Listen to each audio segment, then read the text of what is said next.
What's up, Edge?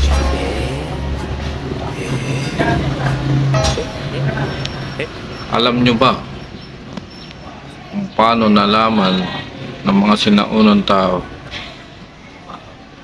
na babae at lalaki ang mga lamok? Noong unang panahon, may mag-asawa na sa loob ng bahay. Yung lalaki, sobrang busy niya. Kung ano-ano ang pinapalo. Tinanong ng babae yung lalaki, anong ginagawa mo? Sabi ng lalaki, pinag ko yung 5 lamok. 3 lalaki, 2 babae. Sabi ng babae, paano mo nalamang babae at lalaki yun? Sabi ng lalaki, yung babae doon nakatambay sa salamin,